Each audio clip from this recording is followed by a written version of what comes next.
In the very early 1900s, workmen were clearing out a small stone chapel at the top of an old Irish castle when they found a door in the floor. Not a cellar door, not a trapdoor to a storeroom. A narrow opening set into the thickness of the chapel's stone floor that dropped straight down into blackness inside the wall itself. They lowered something down to find the bottom. It fell 15, maybe 20 feet, and landed on something. When they finally got light down into that pit, they understood what they'd opened. At the bottom, they found spikes, rows of them, sharpened wooden stakes pointing up set into the floor of the pit. And impaled and heaped upon them and filling the chamber, they found bones, human bones, not one body, not 10. By the accounts that survive, they carted the remains out of that pit for weeks, 3 full cartloads. The remains, by some estimates, of 150 people, men, women, dropped one after another through a hole in the floor of a chapel onto a bed of spikes and left in the dark to die on top of the ones who came before. There is a French word for a pit like that, an oubliette. It comes from the verb oublier, to forget, because that is what the pit is for. You don't imprison someone in an oubliette. You drop them into it, and you close the door, and you forget them. And whoever built this one built it directly beneath the floor of the room where the family knelt to pray. This is Leap Castle in the Irish Midlands. It is routinely called the most haunted castle in Ireland, home to a screaming priest, a lady in red, and a rotting, foul-smelling entity known only as the Elemental. Ghost hunters come from all over the world to feel its darkness, and tonight we're going to do something that will surprise you, because we're going to show you that some of the most famous ghosts of Leap Castle, the ones in every documentary on every list, were, to a remarkable degree, invented, made up, by one specific person for reasons we can name. But don't relax, because this is not one of those stories where we take the monster away and leave you safe. It's the opposite. Because when you strip away the invented ghosts, what's left underneath isn't nothing. What's left is that pit, the spikes, the 150, the real, documented, blood-soaked history of this building, which is far more horrifying than any ghost story anyone ever made up about it. At Leap Castle, the ghosts may be fiction, the bones are fact. This is the real story. Welcome back to the Unexplained Encounters and to our series on the world's most haunted places. Tonight we're in Ireland, in the green, quiet countryside of County Offaly, in the very middle of the island. And we're at a place whose peaceful setting could not be more at odds with what happened inside it. Because to understand the haunting of Leap Castle, you have to understand the family that built its reputation in blood. A stone tower house has stood on this hill for around 700 years, the oldest parts likely dating to somewhere around 1250. It's a classic Irish tower house, tall, narrow, defensive, built for a violent age. And for centuries, it was the principal stronghold of one of the most feared Gaelic clans in the Irish Midlands, the O'Carrolls. The Ely O'Carrolls, fierce, powerful, and even by the brutal standards of medieval Ireland, notorious. Even the castle's name carries a story of blood. The Irish name is often given as Leam y Banan, the leap of the O'Bannons, and legend has it that the leap itself refers to a deadly test, that to decide who would rule, two members of a clan leapt from a high rock and the survivor took the leadership. Whether that's literal history or founding myth, it tells you the spirit of the place. At Leap, from the very beginning, power was something you took by being the last one standing. And that is exactly how the O'Carrolls operated. Leadership of a Gaelic clan wasn't cleanly inherited by the eldest son. It was contested, often violently, among the strongest and most ruthless of the family, which meant that the greatest threat to a powerful O'Carroll was very often another O'Carroll, brother against brother, cousin against cousin. The castle's history is a chronicle of internal murder, of family members killing family members to hold this cold stone tower. So hold that in your mind as we go inside. This was not a haunted house that started out as a happy home. This was a fortress built by a clan that treated murder, even the murder of their own blood, as a normal tool of politics. Whatever walks the halls of Lep Castle, if anything does, it had an enormous amount of raw material to work with. And the single most infamous thing the O'Carrolls ever did happened in the holiest room in the castle, in the chapel, during Mass. At the top of the castle, up a tight spiral stair, there is a small chapel. Today, and for nearly 500 years, it has been known by another name. Not the chapel, the Bloody Chapel. And it earned that name on a single day in 1532. In 1532, the O'Carroll chieftain died, and, true to form, a vicious succession struggle broke out over who would lead the clan. And it came down, as these things did, to brothers. Two of them. One was a warrior, hungry for the chieftainship. His name is usually given as Teej, sometimes One-Eyed Teej O'Carroll. And the other brother was a very different kind of man. He was a priest. His name was Thaddeus. Thaddeus, the family priest, was doing what a priest does. He was up in the little chapel at the top of the castle, celebrating Mass, holding a religious service for members of his own family who were gathered there to worship.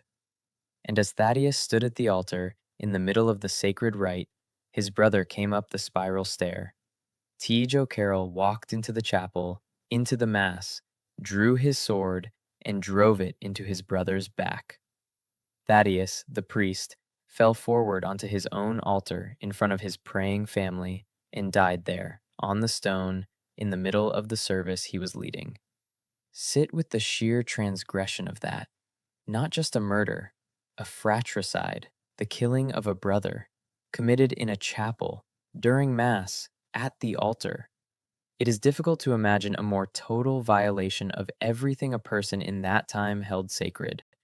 The blood of a priest, spilled on his own altar by his own brother in front of his own family over who would rule a cold tower on a hill. They never reconsecrated that altar, and the room has been called the Bloody Chapel ever since, for nearly 5 centuries. The legend says Thaddeus never left it either, that his spirit still lingers near the altar where he was cut down, that people passing the ruined castle at night for generations have looked up and seen the chapel window suddenly lit, a cold light flaring in the empty tower, as if the murdered priest is still up there, trying to finish the Mass his brother ended with a sword. The screaming priest of the Bloody Chapel is one of the oldest and most famous ghosts of Lep Castle. And unlike some of the others we'll get to, this one is anchored to something real. A murder really did happen in that room. The room really is called the Bloody Chapel, and has been for 500 years. But the priest is not the darkest thing in that chapel, because set into the floor of that same holy, blood-stained room, just steps from the altar, is a door, and what lies beneath it makes a single murder look almost merciful. Now, right before I take you through the trapdoor in the chapel floor and show you what workmen found when they finally opened it in the early 20th century, I need you to hit that subscribe button and tap the notification bell. Because what's beneath that floor is the hard, physical, documented heart of this entire haunting. And this channel is where you get the honest version, the one that separates what's real from what was invented. This is the newest episode in our Haunted Places series, so subscribe and you won't miss where we go next. Go ahead. I'll wait. In the corner of the Bloody Chapel, there is a small, narrow opening, and it leads to a chamber built into the enormous thickness of the medieval wall. That chamber is the oubliette. Now, an oubliette is a specific and especially cruel kind of dungeon, and it's worth understanding exactly what it is because the design tells you everything about the intent. It is not a cell with a door you're locked behind. It is a pit, a deep, narrow, windowless drop hole built down into the wall, entered only through a trap door in the floor of the room above. You are not led into an oubliette, you are dropped into it, pushed through the trap door to fall 15 or 20 feet into the dark, and then the door closes over your head. There is no way to climb out. The name says it all, oubliette, the place of forgetting. It exists for one purpose, to make a human being disappear and to never have to think about them again. And the oubliette at Lep had a refinement. A detail that tells you the O'Carrolls were not simply imprisoning people. At the bottom of the pit, set into the floor, were spikes, sharpened wooden stakes pointing upward. So think about what that means for the person going in. Sometimes the fall onto the spikes killed you outright. But, and this is the truly horrifying part, sometimes it didn't. Sometimes the fall only impaled and broke you and left you alive in the dark at the bottom of a pit, unable to move, unable to climb, with the trapdoor shut far above. And there you would stay, in agony, until thirst or your injuries finally finished you, lying all the while on the bones and the bodies of everyone who had been dropped in before you. And the O'Carrolls used it freely. The castle's history records not just individual prisoners, but massacres feeding that pit. The most infamous? The O'Carrolls hired members of another clan, often given as the McMahons, as mercenaries. When the fighting was done and it was time to pay them, the O'Carrolls instead invited them to a great celebratory feast at the castle. And at that feast, the hospitality was a trap. The food, some accounts say, was poisoned. Others say the doors were locked and armed men came down the stair. Either way, the guests were slaughtered, dozens of them, and their bodies went into the oubliette. Another account describes 39 members of the O'Neill clan meeting a similar end, throats cut, thrown into the pit. Murder at the feast, murder at the altar, and a hole in the floor to make the evidence disappear. For centuries, all of this was legend, grim family stories attached to a grim old tower, until the early 20th century, until the castle was being cleared and repaired, and workmen came to that sealed little chamber off the bloody chapel and broke it open. And the legend suddenly became a forensic fact. Here is what the workmen found when they opened the oubliette at Leap Castle. And it's the moment this stops being a ghost story and becomes something you cannot dismiss. They found the pit full of human remains, not a skeleton or two, not the traces of a legend comfortingly small. They found bones in a quantity that stunned everyone. The chamber was packed with the dead, and clearing it was not a small task. It was grim, sustained labor. By the surviving accounts, it took a long time, and the remains were removed by the cartload. 3 full cartloads of human bones by the most repeated account. The remains of, by some estimates, around 150 people. 150. Dropped through a trapdoor in a chapel floor over the generations and forgotten, exactly as the oubliette was designed to make them be, until a workman's tools, centuries later, undid that forgetting all at once. And there's a detail in the accounts that I can't get out of my head. Among the bones, they are said to have found a pocket watch, which, if true, is a small, terrible piece of information.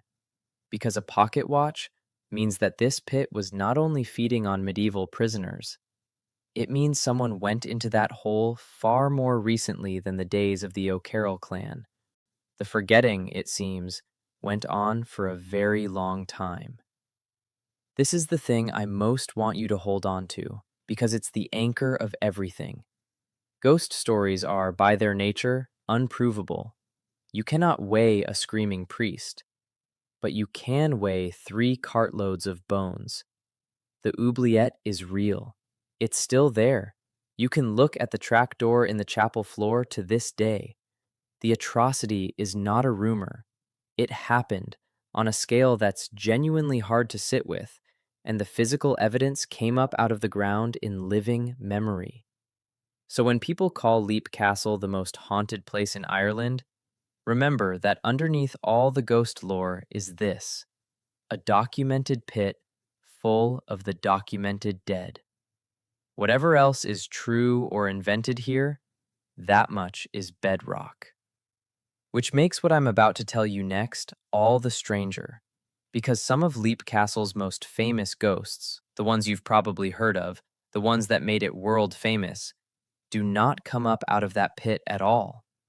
They come from a book and a woman who wrote it. Here is where the honest investigation takes a turn you won't expect. Because if I ask you what haunts Lep Castle, and you've heard of it before, you'll probably name two things beyond the priest: a red lady and a creature called the elemental.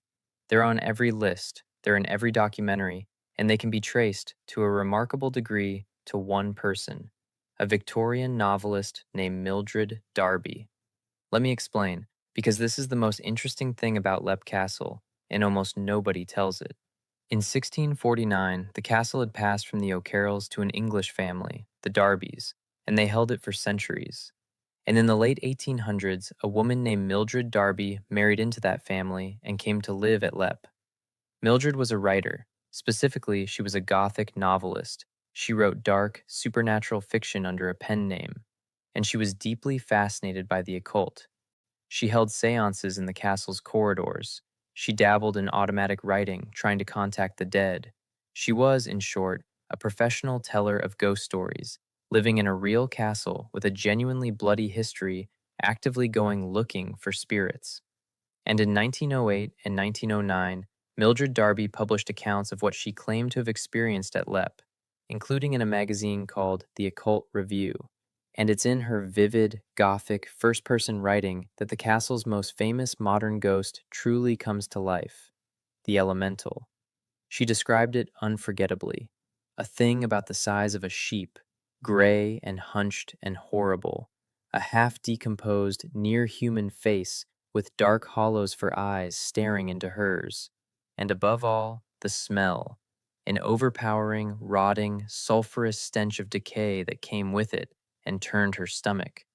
It touched her shoulder on the gallery, she wrote. She looked into its rotting face. That image, the foul, decaying elemental, is the single most famous ghost of Lep Castle, and it comes, in the form we know it, from the pen of a Gothic novelist who was actively seeking publication. Now, I want to be careful and fair here, the way we always are. I am not standing here calling Mildred Darby a liar. She may well have genuinely believed she experienced something: a seance holding a cultist, primed by the castle's real horrors, alone in a dark tower, is a person quite capable of frightening herself sincerely.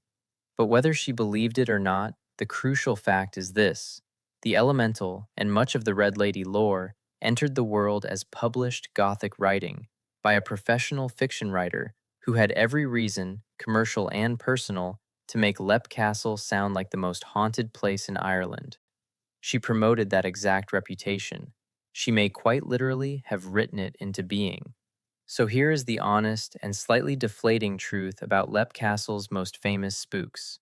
The rotting elemental you've seen on every haunted cows list, that's substantially the literary creation of one Victorian ghost story writer published in an occult magazine over a century ago.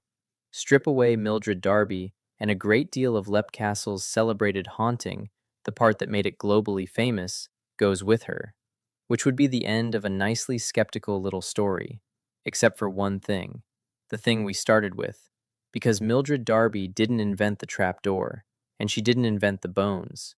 So let's separate it all out, cleanly and honestly, the way this channel exists to do. Let's sort the fiction from the fact at Lep Castle. On the side of invention, or at least of unprovable storytelling, we have the celebrity ghosts. The elemental, in the vivid form everyone knows, is largely the bequest of Mildred Darby's Gothic pen, published in 1908 and 1909. The Red Lady, much the same. These are the ghosts that made Lep a household name in haunted circles, and they rest, to a striking degree, on the writings of one occult-obsessed novelist. As paranormal evidence, that's about as shaky as it gets. But here's the turn. Here's why Lep Castle is not just a story about a woman who made things up. Because look at what she could not invent. Look at what was already there, in the stone, waiting, long before she ever picked up a pen. She did not invent the Bloody Chapel. That name is nearly 500 years old, 4 centuries older than her writings. She did not invent the murder of Thaddeus at the altar. She did not invent the O'Carrolls, or their poisoned feasts, or their genius for killing their own family to hold this tower. And above all, she did not invent the oubliette. She did not invent the trapdoor in the chapel floor. She did not invent the spikes. And she most certainly did not invent the 3 cartloads of human bones that came up out of that pit, the remains of 150 forgotten people. Do you see the strange, dark shape of the truth here? At almost every haunted place we investigate, the pattern is the same: a spooky legend on top, and you have to dig to find the smaller, sadder, real history underneath. Lep Castle inverts it. Here, the famous ghosts on top are, in large part, a Victorian invention, lighter than the truth. And the real history underneath is not smaller and sadder, it's bigger and it's worse. The reality is more horrifying than the ghost story. Mildred Darby dressed Lep Castle up in a rotting elemental and a lady in red, but she was decorating a building that had already, by cold, documented fact, murdered a priest at his altar, poisoned its guests at the table, and dropped 150 human beings through a hole in the floor onto a bed of spikes. She didn't need to invent a monster. She was living inside one. The elemental is fiction, the oubliette is fact, and the fact is far more frightening. That, I think, is the real haunting of Lep Castle, not a gray thing on the gallery, the building itself, and everything it actually did. So is Lep Castle haunted? Let me give you the honest answer all the way down. The celebrity ghosts, the elemental, the red lady, I can't offer you as anything more than what they demonstrably are: powerful, atmospheric stories, substantially shaped by a gifted Gothic novelist with a professional interest in the castle's fame. If you want me to tell you a rotting, sheep sized spirit really prowls that gallery, I can't. The trail on that one leads to a printing press, not the beyond. And yet, I would not stand in that castle after dark and tell you it feels like nothing. Because there's a phrase I keep coming back to from a writer who studied this place, and I think it's exactly right.